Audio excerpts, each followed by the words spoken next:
Samahan niyo po ako sa aklat po ng mga gawa.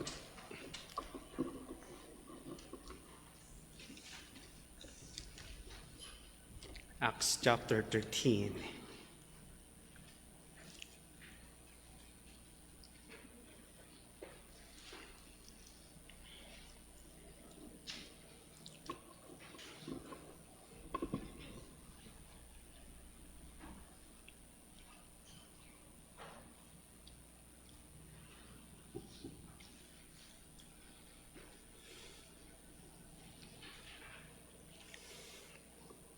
Acts 13, verse 13.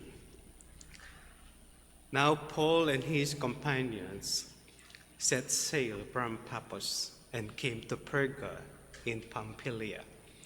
And John left them and returned to Jerusalem.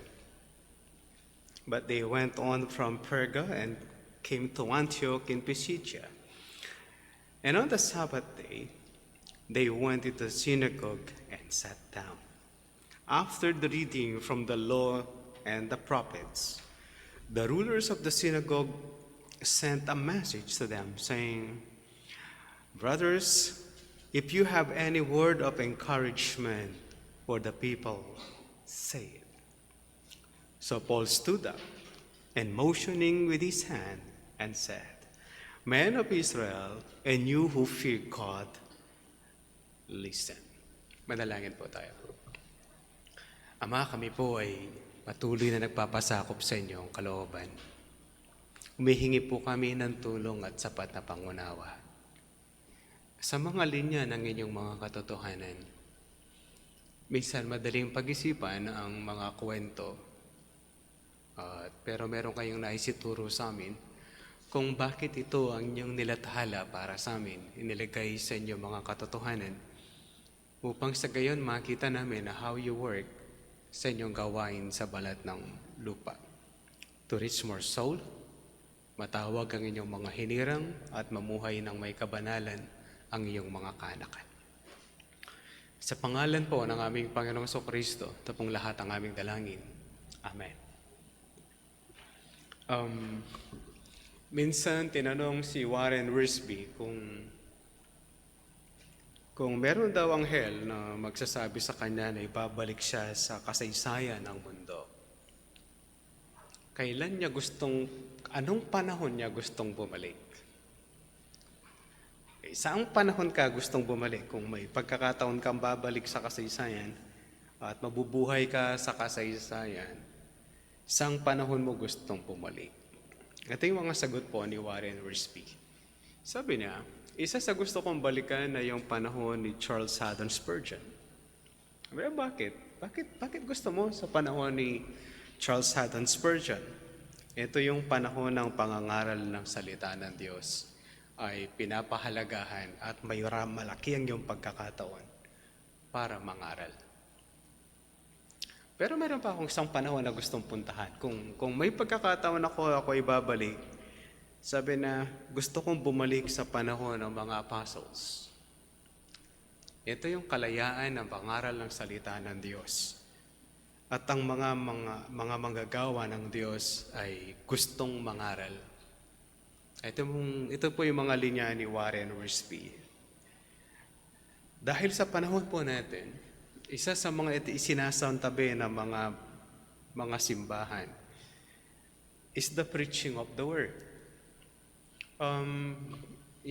Yung time para sa word is paliit ng paliit, and they keep giving time on the music wherein they could do a balance. But nagbabaligtad na siya na yung pagkanta ay linalagyan nila ng mahabang oras, and then yung preaching ay paliit ng paliit. Kasi ang sabi nila, pastor, ito ay panahon po ng pagsamba, araw ng pagsamba. Pero wala naman tayong aral na pag-aaral lang ng salita ng Diyos within the week.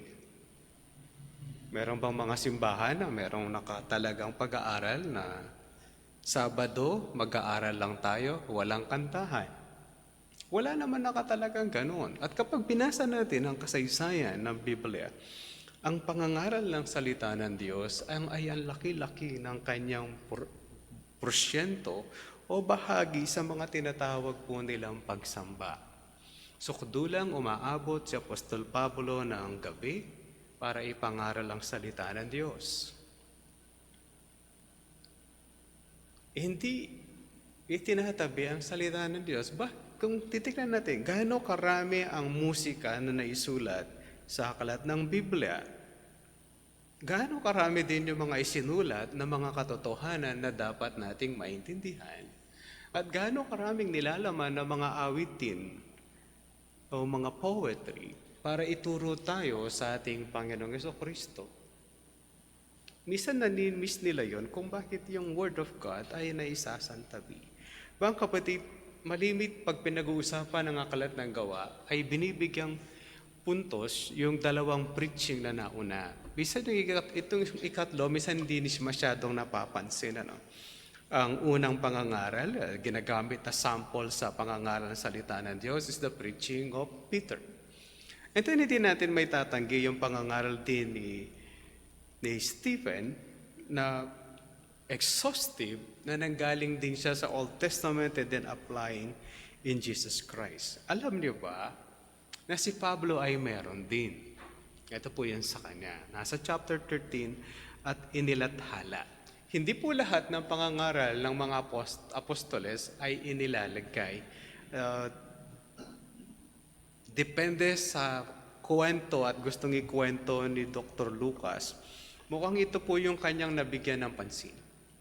Sa lahat ng pangangaral niya, nakasama niya ang apostol. At sa kanyang ikinakwento sa aklat ng Lucas, ng aklat ng gawa, ito po yung nabigyan niya ng malaking porsyento.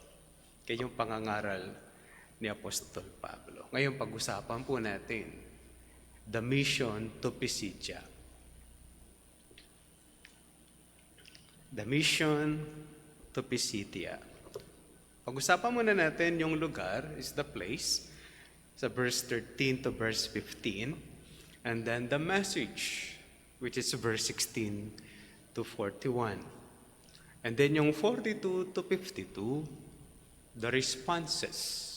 The responses.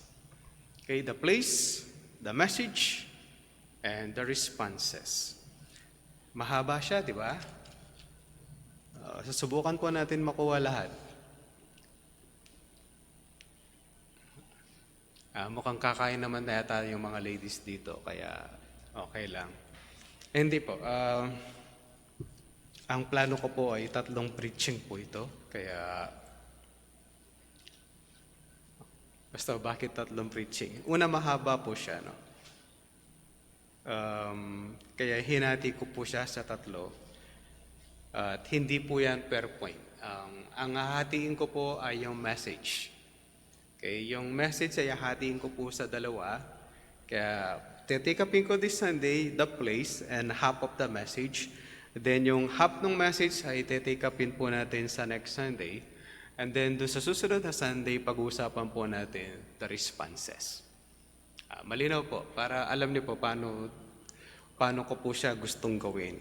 Pag-uusapan lang natin ay verse 13 ngayong araw na to hanggang verse 23. Okay? Sabihin mo, take up lang tayo ng 11 verses and then yung mga susunod ay take upin po ang verse 24. Okay?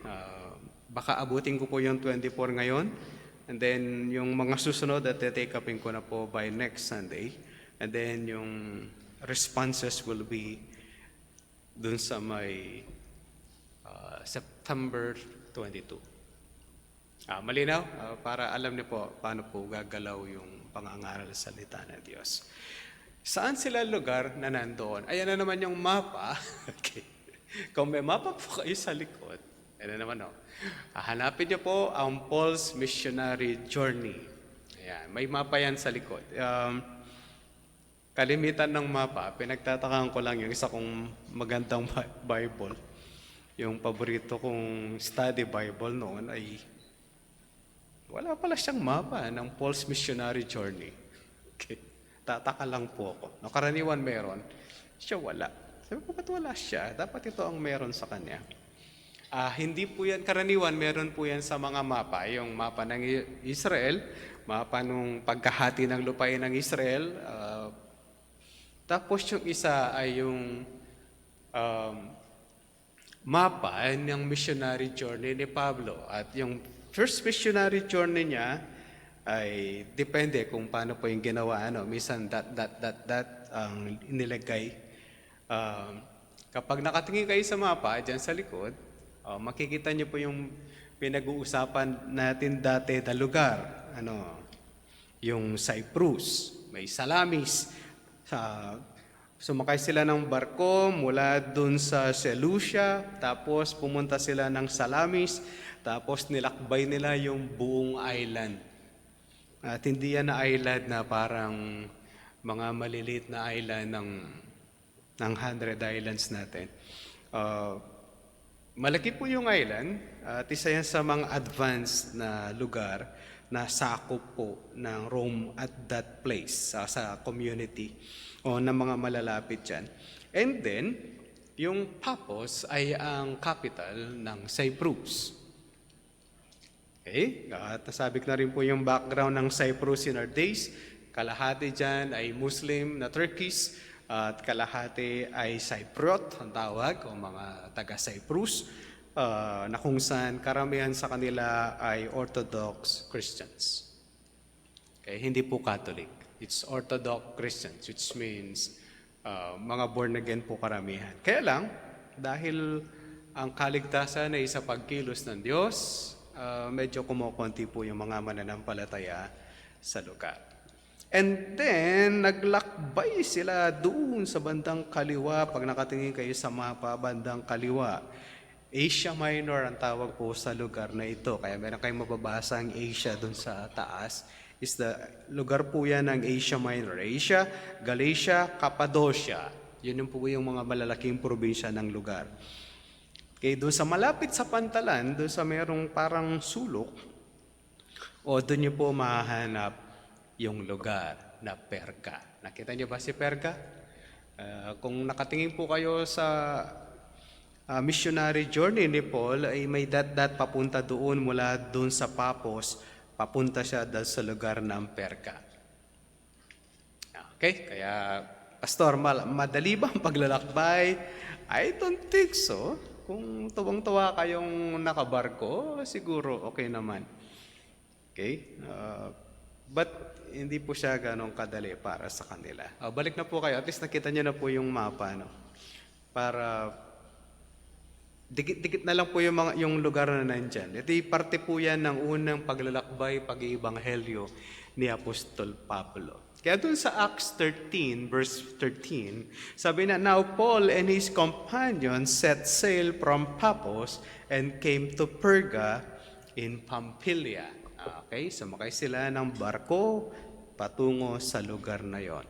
Dahil advance ang community, ito nakarating sila dyan. Sa kanilang pagtungo sa lugar na yon, mayroong specific na nilagay yung right si Dr. Lucas sa kanyang kwento. Sabi niya, And John left them and returned to Jerusalem. Bago nyo natin hatulan yung tao ng Diyos o yung manggagawa ng Diyos, Pastor, masama pag alis niya, lumisan. Siguro nga, for the purpose of their ministry, for the purpose of their mission, siguro talagang hindi tama ito. But bago natin problemahin yun, ito muna ang ginawa ni Marcos. Sinamahan sila and saturate Cyprus. Inikot nila, nangaral sila, kasama siyang nangangaral doon sa lugar ng Cyprus. Okay? Mula doon sa daungan ng barko hanggang nakarating sila sa pinaka-advanced na lugar nila, this Paphos. Kasama po siya na nagbabahagi ng salita ng Diyos. Hindi ito isang parang, Pastor, si John Mark walang tamad sa ministry. I don't think so. Nag-ano lang kadali ito. Madali natin isipin, basta walang ginagawa yan. Tandaan natin, hindi naman 3 araw ang pagmi-ministry sa Cyprus. Hindi ito isang linggo. Hindi ito isang, alam niyo yun, parang, Pastor, 1 month. Hindi siya gano'n eh. Ang pagmiministeryo, hindi gano'n kakadali. Tapos, hindi naman sila kotse para marating po nila yung mga lugar na po, sige sa bayan, sa barangay ninyo, pupunta kami bukas, o nandyan na kami, be ready. Wala naman sasakyan eh. Ang sasakyan nila, kamelyo. Kaya pag uusap kami yung mga matatandang pastor dito sa mga Tarem, matatanda, it's parang kaedad ko yun, tsaka mas matanda sa akin. Yung po yung definition nila matatanda. Sabi ng isang pastor, dati nilalakad ko mga Bible studies para marating. Sabi ng isa, dati, nung magsimula ako ng ministry sa mga Tarem, ang bahay ko ay sa Urbis. Nilalakad ko ang Urbis hanggang mga Tarem para magsimula ako ng Bible study. At ang una kong Bible study ay sa Dorongan, Punta. Yung kanilang destination, ay nalakad daw. Hindi ko alam kung may problema yung tulay, at wala naman yata masyadong sasakyan pa noon para wala pang tricycle na maghahatid sa kanila. They simply walk. Kapag tinignan nung tinatanong mo huwag mo tinatanong yung mga new tribers o yung mga tribers, pag sinabing missionary tribes, ang pinupuntahan yan, naglalakad ng kilometro just simply reach places. Akyatin yung mga bundok to simply reach people para ibahagi ang salita ng Diyos.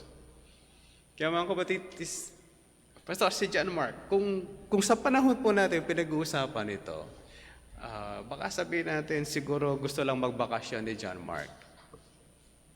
Kaya ang mga pastors sa mga missionaries sa ibang bansa, what they do is, after a long ministry, uuwi yan sa bayan nila at magpo-forlo ng 1 taon. Walang gagawin po yun for a year. Hindi siya isa-send for a mission. Attend lang siya ng church and simply listen to preaching. Yung iba magpo-forlo kasama ng kamatayan hanggang mamatay na yon. But John Mark left. Specific ang pagkalagay, kung specific po ang pagkakalagay, mukhang nasa kainitan po sila ng mga gawain. Yung iba, ina-assume nila na si Pablo ay nagkaroon po ng malaria dito. Mahirap naman siyang patunayan kung nagka-malaria nga siya, pero nagdulot ito ng isang masakit na senaryo sa mga manggagawa ng Diyos. Kaya yung paglisan niya, kung pagbibigyan natin ng simpleng kaisipan ni Nardes, parang hindi naman okay lang. Para sa panahon po ni Pablo at ni Bernabe, masakit po itong paglisan mula sa kanila. Kaya hindi ito maganda at hindi magandang idinulot po nito sa kanila. Dahil paglipas ng 2 chapter, pagtatalunan siya. Okay? Kaya hindi ito isang simpleng paghihiwalay. Kaya specific po yung paglagay ni Dr. Lucas. Pero hindi madali ang dinanas niya in the ministry. Kahit nga yung paggawa ng children Bible study, hindi naman madali. Just simply go to a place, nandun yung mga bata, basta na lang masunurin. Hindi naman ganun eh. Ang dami po nga ayusin, simply magtuturo ka lang sa mga bata. Okay? Specific yung paglagay kay John Mark. Verse 14. But they went on from Perga and came to Antioch, Pisidia. Uusog sila, mga kapatid, mukhang aangat po ng konti yan mula sa Perga. O bago tayo magkalituhan, hindi po yan yung Antioch, Syria. Ang pinanggalingan ng dalawa nung nag-mission sila is Antioch, Syria. O kapag tinignan niyo po yung mapa nyo, nandun sa kanan ang Antioch, Syria, na kung saan sila nagsimula ng ministry, tapos bumaba at para pumunta sila sa pantalan ng Seleucia para magbiyahe ng Cyprus. Yung Antioch, Pisidia ay nandun sa kanan ng mapa. Nasa kanan. Kaya hindi po yan pareho na lugar. Mukhang common ang Antioch dahil pinangalan niya ng isang hari sa tatay niya. Kaya maraming kopya-kopya ng lugar. Parang mga barangay din ng mga bayan natin, pare-parehas. No, may sapang sa bayang-bang. At kung may sawat din. Sa ibang may sawat tayo, may sawat din sila doon sa kabila. Pagkapangpangan community, mga bayani at mga santo ang meron sa kanilang mga lugar like Santo Cristo. Parehas yan sa Pampanga, sa San Fernando they have also. Pare-parehas, depende kung ano po yung gusto nilang ipangalan. Kaya yung Antioch Pisidia, nasa kanan side ng mapa po ninyo. No? Yung Antioch, Syria, malapit sa Seleucia, ay nandun sa kanan ng inyong mapa. Ito po yung lugar. And on the Sabbath day, ito yung paborito ni Apostol Pablo, they went into the synagogue and sat down. Ito po yung paboritong destination ni Apostol Pablo when doing a mission na kung saan mayroong mga mananampalataya na nandoon. Kapag kokonti ang mga Hudyo na nakatira sa isang community, ang pupuntahan ni Apostol Pablo is the prayer place. Kung saan sila malimit manalangin. Yun po yung nangyari sa lugar po ng Pilipos o ng Philippi. Okay, sa Philippi, hindi synagogue ang pinuntahan niya kasi walang synagogue. Ang pinuntahan niya is a prayer place na posibleng may Hudyo. Kaya doon niya po nakita si Lydia na merkado o merchant. Dito, ang pinupuntahan niya synagogue. At tingnan niyo ang ginawa ni Apostol Pablo, naupo. Hindi to biglang nagngangawa tapos biglang nagsasalita doon sa kanilang kalagitnaan. Alam niya ang rules. No? Kahit po sa Corinth, hindi naman synagogue ang issue. Sa Corinth ay meron silang lugar na pwede silang mag-debate. Okay? Kaya pwede silang pumunta sa lugar na yon and then give a topic and then magkakaroon ng debate. That's Corinth. Pero dito, mga kapatid, sa Asia Minor, most probably sa time natin is Turkey, may mga Hudyo na lalaki na 10 mahigit.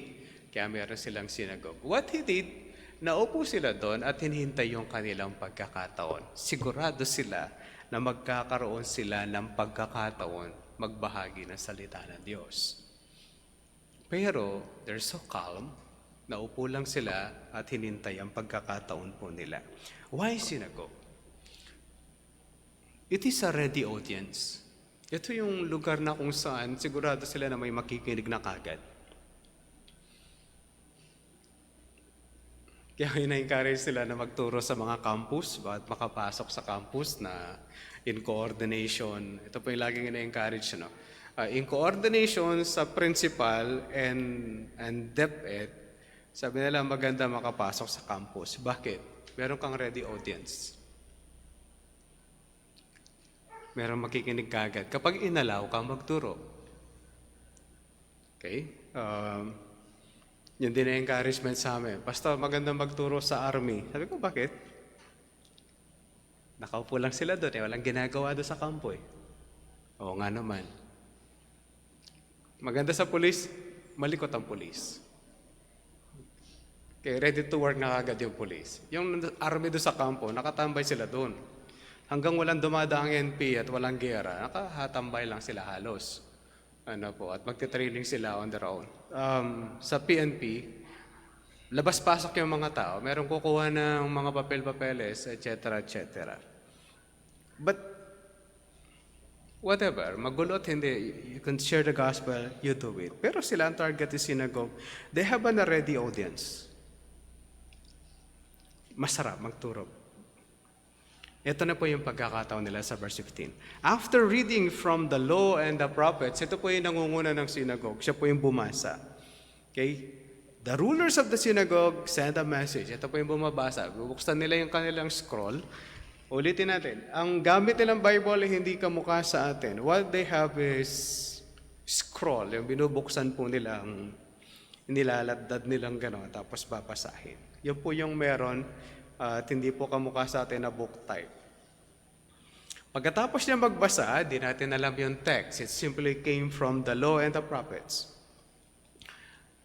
Sabi ng ruler of the synagogue, Brothers, if you have any word of encouragement for the people, say it. Diba? May chance na. But they wait for the time. At hindi nagpatumpik-tumpik si Pablo. Kaya sabi niya sa verse 16, so Paul stood up and motioning with his hands and said, Men of Israel, and you who fear God, listen. Taas ng respeto niya, mga kapatid, ano? Kita niyo, paano tinrato ni Apostol Pablo yung mga nandun sa sinagoga. He treat them with honor and respect. Anong tawag niya sa kanila? Men of Israel. Alam niya na mga Hudyo to, na mahigit sa 10 mga kalalakihan na nagtitipon. Kaya tawag niya sa kanila, Men of Israel. Ikalawa, ang tawag niya sa kanila, you who fear God. Mga tao na mayroong takot sa Diyos. Ito yung pagkakataon niya. Ito yung lugar para sa kanya na magandang mangaral. Time will come, hindi na po mangyayari ang mga bagay na kahalin tulad nito. Anong mensahe ni Apostol Pablo? Ito po yung message niya in verse 17. The God of this people, Israel, chose our fathers and made the people great during their stay in the land of Egypt. And with uplifted arm, he led them out of it. And about 40 years, he put up with them in the wilderness. Saan nanggagaling ang istorya ni Apostol Pablo? Mga kapatid, ang istorya niya ay nanggaling mismo doon sa text na binasa. Okay? Doon sa ginamit nilang scroll na binasa nila, ang sabi nito, ang sabi ni Dr. Lucas, ang binasa daw sa synagogue at that time ay nanggaling mismo sa Law and the Prophets. Manggaling po yan sa Old Testament. Pag sinabing the Law, ang pinag-usapan nila yung Torah, yung 5 libro ng Old Testament. Exodus, Genesis, Exodus, Leviticus, Numbers, and Deuteronomy. Doon siya nanggaling. Ngayon, si Apostol Pablo, kakausapin niya sila at dadalhin dun sa kanilang paboritong binabasang libro. Saan niya sila binalik? Sabi niya, Men of Israel. Tapos sa verse 17, the God of this people, Israel. Kayo yun. Sila yun, yung kausap niya. Yung Diyos nyo, mga Israelita na kamukha niya. Kayong mga Israelita, pinili niya ng Diyos ang ating mga ninuno. Saan siya nanggagaling? Mga kapatid, nanggagaling siya sa Genesis 12.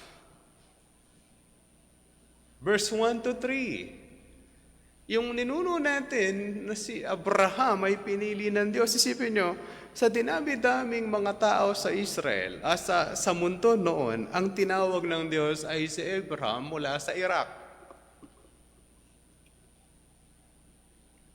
So, konti ba yung tao noon? Hindi. Minsan madaling isipin, Pastor, konti ang tao sa panahon ni Noah, tapos nagtayo sila ng Torre ng Babel, na tinatawag nating Babel. Papaalala ko lang, ang Torre ng Babel, hindi talaga yun ang pangalan ng Babel. Ang ibig sabihin ng Babel ay babababa, kaya tinawag nilang Tower of Babel. Pero wala talaga siyang pangalan. Gusto niyo pang mabilang gaano karami mga tao noon at least? At least, bilangin niyo yung salita na mayroon ng mundo. Ganun karami siguro yung mga tao by 2. Kung by 2 yung lumayas, ano? Kasi bubuo ng community yun sa kanilang mga lugar. Sa Pilipinas, ilang lang salita meron tayo? Hindi ko nga alam, hindi ko kaya sinasabi, no? Ganun na karami yung, kung by 2 lang yun, by 2 pa lang yun, na lumayas kunwari, by mag-asawa yung umalis. Kunwari, by 2 lang. Isipin nyo, pang Pilipinas pa lang yun. And China, 3 language. O di 3 yon. And Japan nila, 1 lang. O, yun isang ginagamit nila. Kunwari, 1 lang. O, 1 lang. Yung Amerikano, mga Briton, 1. German, 1. Slovenian, 1. Pag binilang niyo po lahat ng salita, pati yung mga dialekto ng mundo, yun po yung mga language na ginawa ng Diyos doon sa Tower of Babel. O, ganun karaming tao doon. Naiintindihan niyo na po ako. Kung gaano karami yung mga tao sa panahon na ikakalat ng Diyos ang tao. Kasi hindi pwede yung, Pastor, konti pa lang ang tao noon sa panahon ng Tower of Babel. Bilangin niyo po yung salita ng tao ngayon. Kung ilang salita tayo meron, yun po yung meron tayo noon. At least, iba pa yung mga language na nag-die out, na hindi na ginagamit. Iba pa yun. Iba pa yung salita ng mga Thai, iba pa yung mga salita ng mga Indiano, iba pa yung salita ng mga nasa Middle East. Ganun po karami yung language doon. Out of that, so many people, at tapos dumami na sila, pinili ng Diyos yung ninuno nila na si Abraham. And then yung ninuno nila, mga kapatid, hindi naman iisang anak ni Abraham. Meron pa siyang Ishmael, and then lalabas yung Isaac. And then kapag itinuloy nyo, meron pang anak si Abraham kay Keturah, ibig sabihin meron itong mga 7 anak. Out of 7, ang pinili ng Diyos ay si Isaac. And then si Isaac, hindi rin isang anak niya. 2, kambal. Ang pinili niya ay yung tuso na lukuluko, si Jacob. Ito po yung pinapoint niya sa kanila. Pumili ang Diyos. Yung Diyos ninyo, yung Diyos natin, pinili niya yung mga ninuno natin. At ginawa siya na lang bayan. Tayo yun. Ganun siya mo. Tapos binalikan niya sila. Saan sila? Ano nangyari? Sabi na, habang sila ay nandun sa Egypt, there are only 69 to 70 na tao. Tapos, nung lalabas sila, yung mga lalaki na pwede nang makigera, that is 21 above, ay aabot ng 600 plus. Lalaki pa lang yun. Kung lahat yun may asawa, times 2. Kung lahat yun mayroong anak, times 3. And that is 1.8 million. Kung 600 lang. Kung tigisa lang yung anak. Paano yung mga 17, 18, 19, 20? Hindi sila counted dun eh. Yung 600 plus, ang kinakount lang is 21 above. That's only men. How about their wives? Tapos, gaano karami pa yung mas younger? Pinadami sila ng Diyos and then pinalakad sila sa ilang for 40 years. Para saan? Papatayin yung lahat ng generasyon na nauuna doon.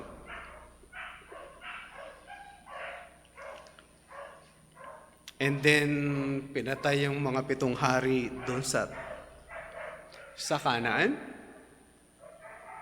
At ipinasok sila doon. Kaya sabi natin sa verse 19, and after destroying 7 nations in the land of Canaan, He gave them their land as an inheritance. All this took about 450 years. And after that, He gave them judges until Samuel the prophet.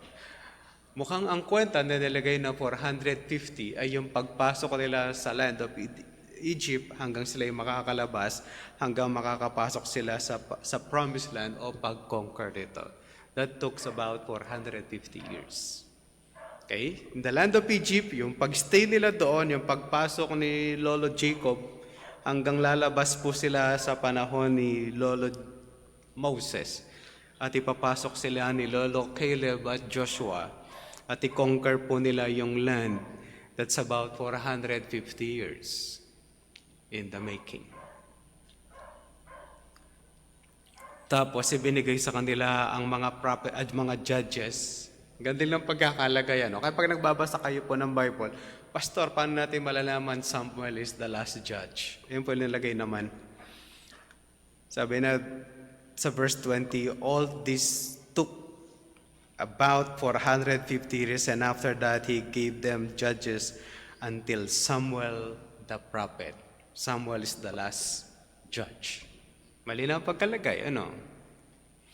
Ayun po yung kanya nilagay. Tapos, then they asked for a king. And God gave them Saul, the son of Kish, a man from the tribe of Benjamin, for 40 years. Sa atin, pag umabot na yung presidente natin ng 3 taon at wala tayong nakikitang pagbabago, nagrereklamo na tayo. Bakit hindi pa palitan ng presidente? Kapag si kapitan, 1 taon na siya, wala pang nabago sa barangay, ba't hindi pa palitan si kapitan? Kapag yung mayor walang ginagawa sa bayan, ba't di pa siya palitan? Bakit 3 years makakaabot pa yan ng 9 years, tapos hahabol yung asawa niya, and then after 3 years, hahabol ulit si mayor? Tawag natin is nepotism. Sa kanila, monarchy. Ang problema, ganito ang pagmamahal ng Diyos sa Israel. Hindi maganda ang ginawa ni King Saul. But before that, si Haring Saul ay napakagaling na hari at napakatino. Is one of the good. Sa kanyang simula, mabuting hari si Saul. Yung maraming tao na hindi nagtitiwala sa kanyang kakayanan, he proved them wrong.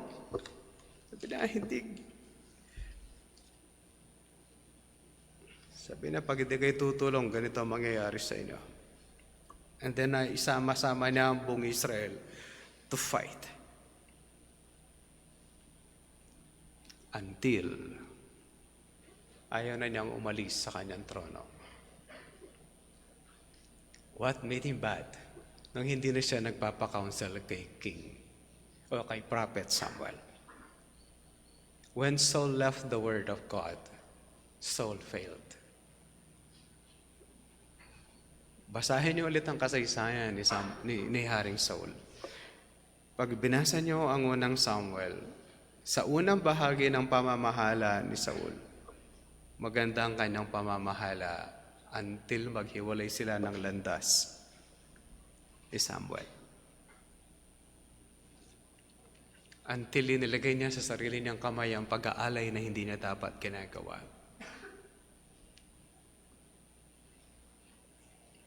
Then he failed. Then binigyan sila ng Diyos ng bagong hari. Sabi niya sa verse 22, and when he had removed him, he raised up David to be their king, of whom he testified also, and said, I have found in David, the son of Jesse, a man after my heart, who will do all my will. Mga kapatid,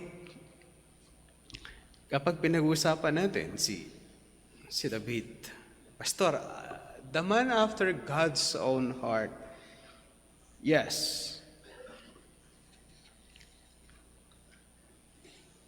Pero tandaan po natin, pag sinabing nating the man after God's own heart, it doesn't mean na siya po ay perpektong tao na walang nagagawang kasalanan.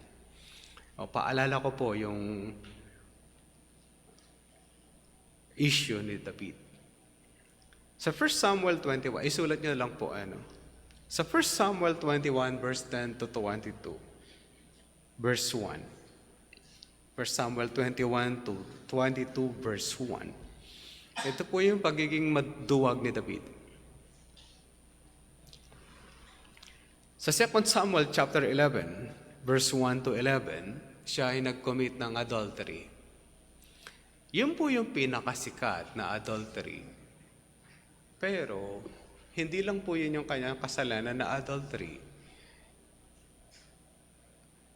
Si Nathan na dadaanan ng ating Panginoong Jesucristo ay asawa ni David sa ibang babae.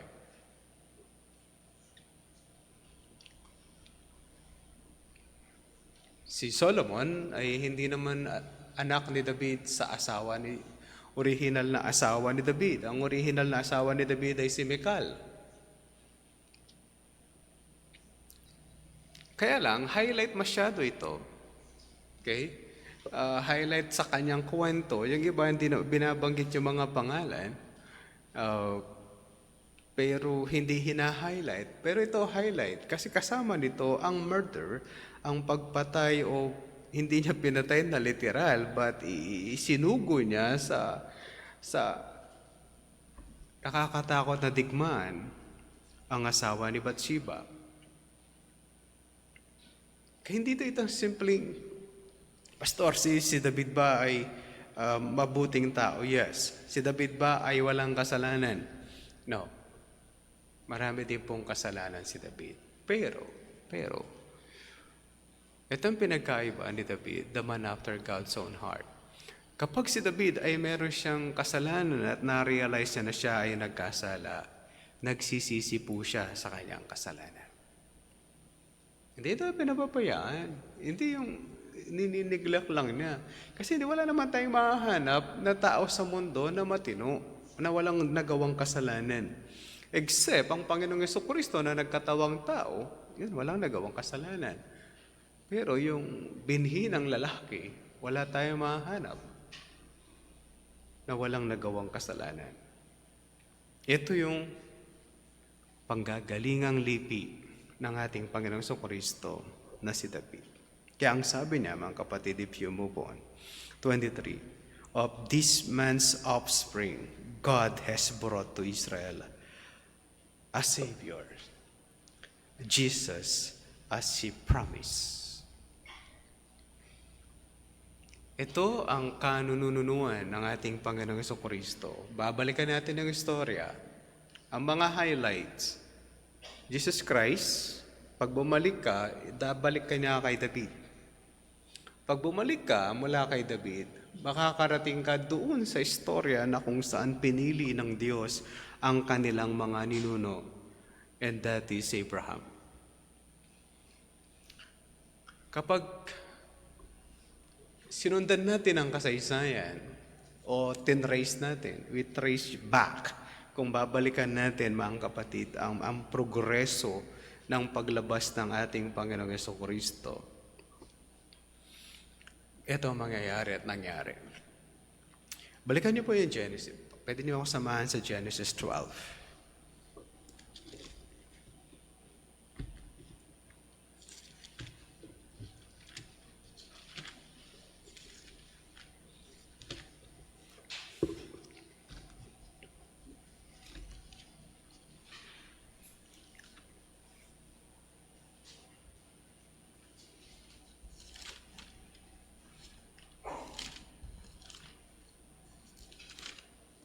Nandun na po kayo sa Genesis 12. Madaling hanapin, ano? Anong sabi sa Genesis 12?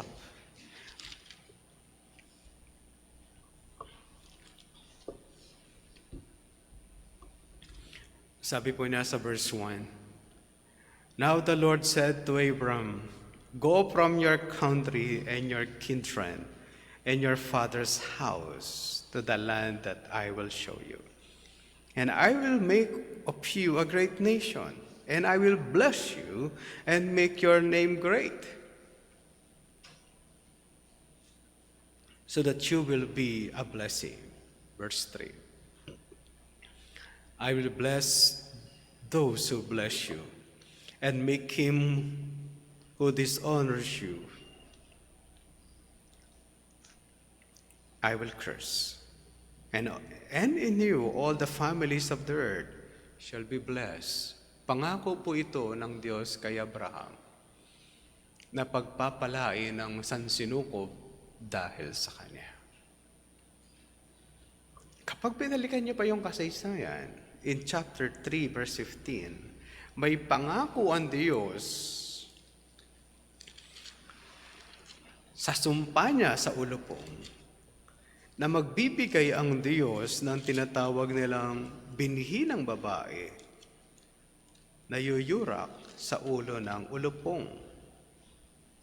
Sabi niya doon sa Genesis 3:15, I will put enmity between you and the woman, and between your offspring and her offspring. And he shall bruise your head, and you shall bruise his heel. Ito yung ibibigay ng Diyos na magiging lipi ni Abraham na gagapi sa ulupong. Tapos pagdating nyo doon sa Genesis chapter 49 verse 9.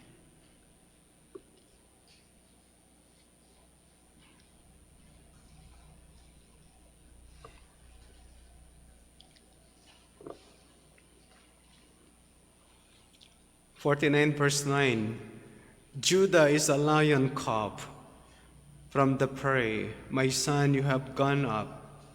He stooped down. He crouched as a lion and as a lioness. Who dares rouse him? Verse 10, the scepter shall not depart from Judah, nor the ruler's staff from between his feet, until tribute comes to him. Ito po yung propesiya para sa magiging lipi ni Judah na magiging hari, kaya the scepter shall not depart from him. At mula sa kanya, mga kapatid, may pangako ang Diyos sa aklat po ng Isaias sa chapter 7 verse 14. Samahan niyo po ako sandali.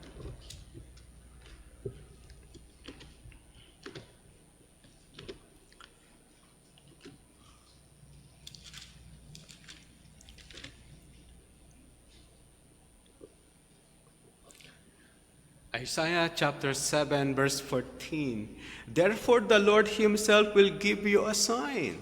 Behold, the virgin shall conceive and bear a son, and shall call his name Emmanuel, God with us. Sabi sa Genesis 3 verse 15, ang Diyos ay magbibigay ng seed of the woman, nagagapi sa diablo o sa ulupong na nandun sa Genesis 3 verse 15 na yuyurap sa kanyang ulo. Tapos ang sabi po ng Isaiah chapter 7 verse 14, merong babae na mabubuntis at papangalanan siyang Emmanuel. Ito yung mga propesya sa Old Testament na meron po silang pinapatungkulan. As you move on with the process ng kanyang kwento, mga kapatid, may pangako din ang Diyos kay David sa 2 Samuel chapter 7.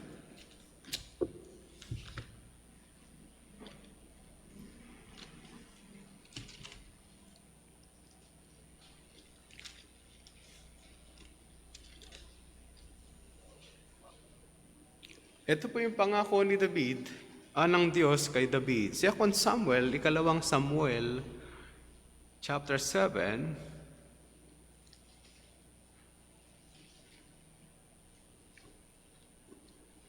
verse 14, 1:4.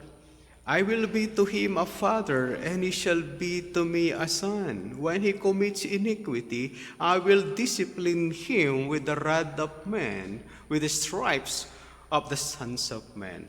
But my steadfast love will not depart from him, as I took it from Saul, whom I put away from before you. And your house and your kingdom shall be made sure forever before me. Your throne shall be established forever, in accordance with all these words, and in accordance with all this vision. Nathan spoke to David. Ito'y propesiya sa magiging lipi at magiging anak ni David. To cut short, samahan niyo na po ako sa Matthew chapter 1.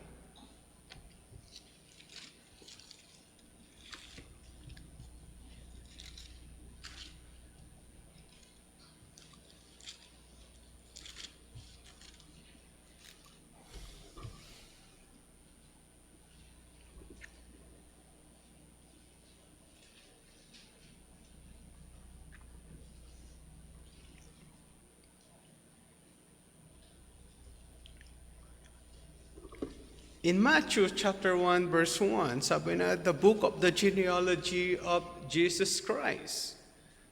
Ito yung kwento o linya ng ating Panginoong Jesucristo. Si Jesus Christ daw ay anak ni David na anak ni Abraham. May connection ang istorya. Jesus Christ, the son of David, ang anak ni David, ang anak ni Abraham. Kapag tinuloy ninyo yung pagbabasa, mga kapatid, aabot kayo sa verse 6. Ang sasabihin nyo sa inyo, Jesse the father of David the king, and David was the father of Solomon by the wife of Uriah. Si David lang, sa lahat ng hari na nakalagay dyan, si David lang ang nilagyan na king.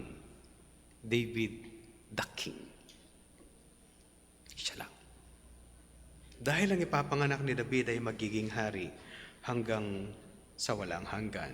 Kaya nga po yung propesya na nakalagay din sa aklat na Micah, chapter 5, verse 2, ay patungkol sa magiging hari sa bayan ng Israel. Kapag tinuloy niyo yung istorya, aabot kayo sa verse 23. Basahin ko muna po ang verse 22. All this took place to fulfill what the Lord had spoken by the prophet. Behold, the virgin shall conceive and bear a son, and shall call his name Emmanuel, which means God with us.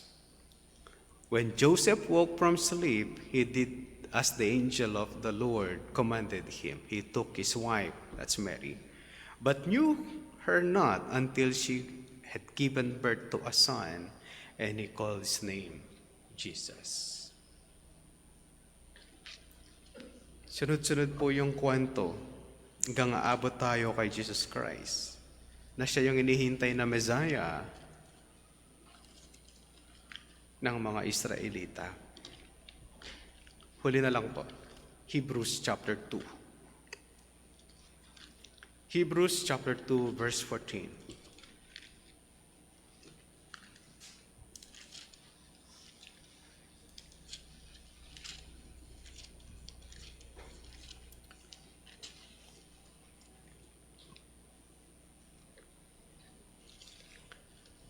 Sa aklat po ng Hebreo,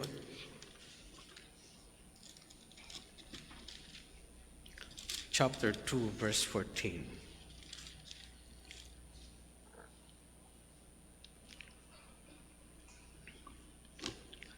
Sabi niya, since therefore the children share in flesh and blood, he himself likewise, Jesus Christ po yan if you go back, partook of the same things, that through death he might destroy the one who has the power of death, that is the devil. Ang ating Panginoong Jesucristo ay namatay at muling nabuhay para gapiin ang diablo. Kaya mga kapatid, pasensya na kayo. I took a biblical theology. Kung nag-notes po kayo, isa pong aralin sa biblical theology, ang seed of the woman. At yun po yung tinalakay ni Apostol Pablo sa kanyang pagsulat. Sa ating pagbabahagi ng salita ng Diyos, mga kapatid, kailangan dali ng mga tao nakikinig sa iyo sa ating Panginoong Jesucristo. Anong ginawa niya at para saan siya? Ang pag-iibanghelyo ay hindi mo sasabihin na mahalaga ang tao kaya kailangan niyang ng tagapagligtas. Kailangan niya ng tagapagligtas dahil meron siyang kasalanan. Ito ang ginagawa at gagawin ni Apostol Pablo hanggang maidala niya ang kanyang mga nakikinig na kailangan silang magsisi sa kanilang mga kasalanan at manampalataya. At yung inihintay nilang Messiah na seed of the woman the virgin shall give birth to a son,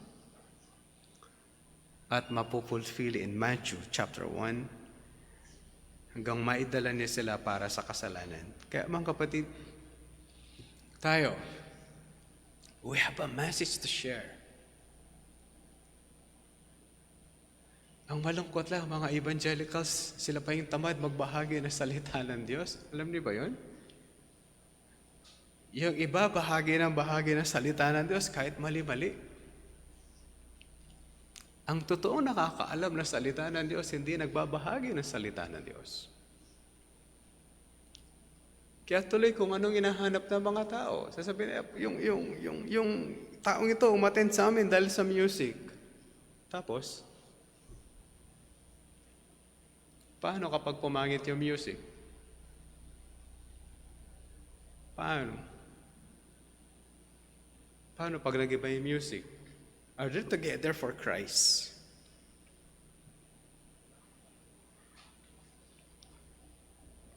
Merong isang pastor, nung makita niya yung kanyang mga estudyante na una niyang tuturuan ng salita ng Diyos, ito yung ginawa niya. Kung ikaw ay may papanganak ng isang beses, 2 beses ka mamamatay. Kapag 2 beses ka na ipanganak, 1 beses ka lang mamamatay at makakarating ka sa langit. Sino sa inyo ang gustong mamatay ng 1 beses? Alagtaas. Sino gusto sa inyo may panganak ng 2 beses at minsan lang siya mamamatay at makakasama niya ang Diyos hanggang sa walang hanggan? Itaas ninyo ang inyong kamay. Di nagtaas lahat. Sabi niya, sumunod kayo sa aking panalangin.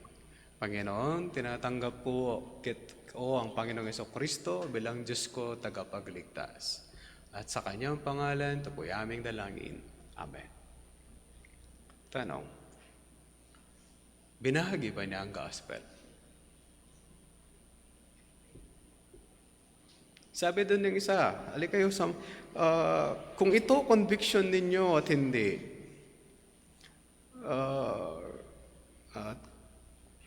sumunod kayo sa aking panalangin. Walang Bible study yun. Ganun din ang ginawa. Panginoon, tinatanggap po kita sa aking buhay bilang aking Diyos at tagapagligtas.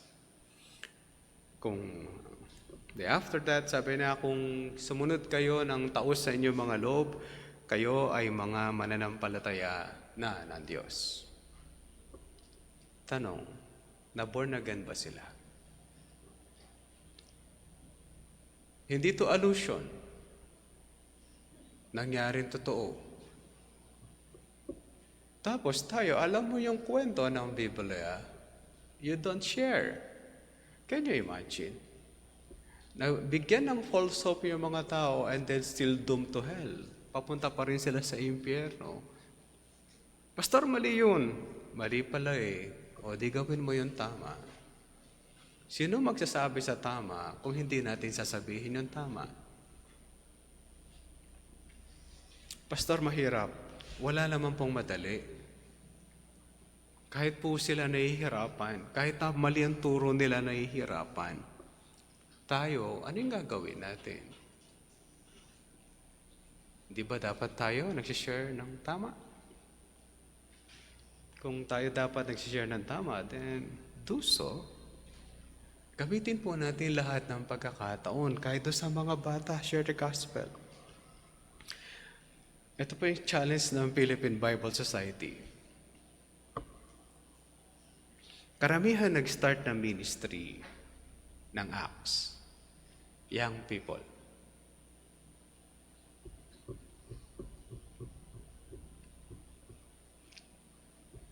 Ang Panginoong Jesucristo is tinatawag siyang young man. 30 pa lang siya eh. Sila Pedro, ganun din po yung edad.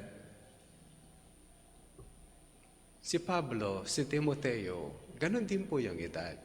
Si Timoteo, pastor na siya, ang tawag sa kanya, young man.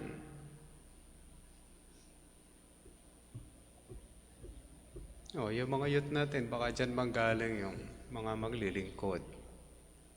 Let's work it out. mga maglilingkod, sila daw yung malalakas yung pangangatawan. Baka kailangan nga natin silang bigyan ng pansin. Kaya mga kapatid, ulitin ko, we know the truth. Therefore, tayo dapat ang nagbabahagi ng katotohanan. Kung paano si Apostol Juan, John the Beloved, give more effort dahil nandun sa panahon niya si Marcio na nagtuturo ng false doctrine. Kaya napuwersa sila na i-gather ang New Testament para labanan si Marcion na meron siyang daladalang, alam niyo, meron siyang daladalang sarili ng group of Old New Testament na yung iba ay taliwas sa turo ng Old Testament at ng mga apostles. Kaya yung church fathers ay napuwersa sila na i-gather ang New Testament. Mag-gather ang lahat ng kanilang mag-gather. Basta baka, meron ba silang hindi na isali? Mukhang hindi nila nasali yung letter to Laodicea. Sabi nila, Pastor, baka yun ang Ephesians. I don't think so. Laodicea nga siya eh. Sulat ni Pablo to the churches at Ephesus. Di Ephesus yun. Pag Laodicea, to the letter to Laodicea, lalagay po ni Apostol Pablo. Aral yun eh. Alam niya kung ano yung susulat niya at yung kanyang tagasulat, magaling din naman. Kaya mga kapatid, if you know the truth, share it.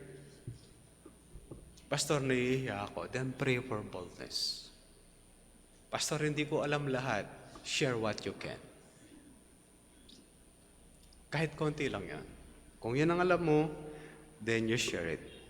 But please, don't go to a shortcut. Para lang mapadali, patanggapin mo na lang o kaya sabihin mo, basahan mo yung dulo ng magandang balitang Bible na bibigay ko sa kanya. Merong prayer dun, basahin mo, tapos panalangin mo sa Diyos. Yung magandang balita, Biblia, meron po yun sa likod. Don't go to the shortcut. Share the gospel. Manalangin po tayo. Amen, Diyos. Salamat po sa progression ng istorya ng kaligtasan. Hindi kami karapat dapat para dito. Hindi kami... Pero tinawag niyo kami sa kaligtasan. Tinawag niyo kami para bigyan ng buhay. Nawawamang Diyos, kung paano niyo kami tinuturuan ng inyong katotohanan, may bahagi din po namin ito sa iba. Matawag po ang iyong mga hinirang. May abot ang kanilang maabot ang sila sa magitan ng maayos na katotohanan. May abot sila ng maayos na pangunawa ng mabuting balita. Tulungan niyo kami, O aming Diyos, na maging kagamit-gamit dahil mayroon kaming kwento na dapat ikwento sa kanila na tamang kwento at maayos. Ang aming kahinaan, O aming Diyos, ay palakasin po ninyo dahil minsan nahihiya po kami, minsan wala kaming boldness. Please help us na ang iyong katotohanan ay aming pong may bahagi sa iba. At sa pangalan po ng aming Panginoong Kristo, ito pong lahat ang aming dalangin. Amen.